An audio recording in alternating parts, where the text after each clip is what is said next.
Good morning. Welcome to today's SME Growth Cohort session. It is the 6th of August, and today we're going to be talking about a study by Novuna that found that small businesses forecasting growth fell from 35% in July 24 to 29% in July 2025. Small business growth forecasts surged to 35% in Q3 2024 in the honeymoon period after the Labour landslide, up from 30% in the previous quarter. By the start of 2025, the percentage of small businesses expecting growth had fallen back to 33%, and by the second quarter, it was down to just 29%. Now, there's more to this than just the ending of the government's honeymoon period. And I just want to focus on the manufacturing one for a moment. Post the election last year, 35% of those businesses were forecasting growth. A year later, that had dropped to 19%.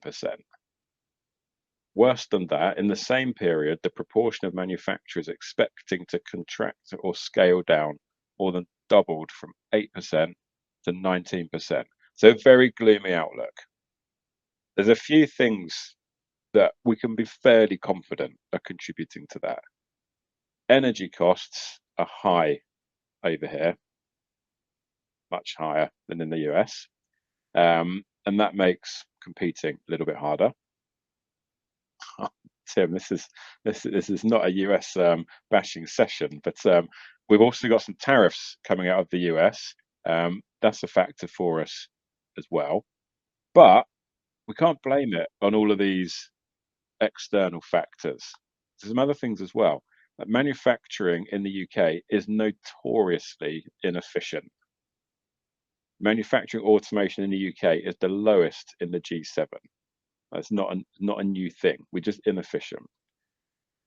There's a historic underinvestment in tech and automation has made us more exposed to those economic headwinds. If the direction of travel is for us to continue to expect higher energy costs, and if we expect that global situation to have those tariffs being maintained, then we can't just sit back and do nothing. But those companies, they're going to have to find ways of becoming more efficient to stay competitive. And getting good at adopting technology is one very good way of achieving that. Now, to the best of my knowledge, you guys aren't in the manufacturing sector. But the reason I say all of this stuff is because I think regardless of what sector you're in, with the pace of change in tech at the moment, I really think you need to observe the same message, which is how do we make our businesses more efficient and more competitive if we still want to thrive once all of our competitors have started adopting all of the modern tech that's available right now. Like this, it's going to be a period of quite significant disruption, and you want to be taking part in that. The idea is that it's going to get like the AI tools will become everywhere. Everyone's going to use them. It's going to be easy for people to achieve something of a particular level, and it will become impossible for someone to sell a service that can't exceed what's available using those tools.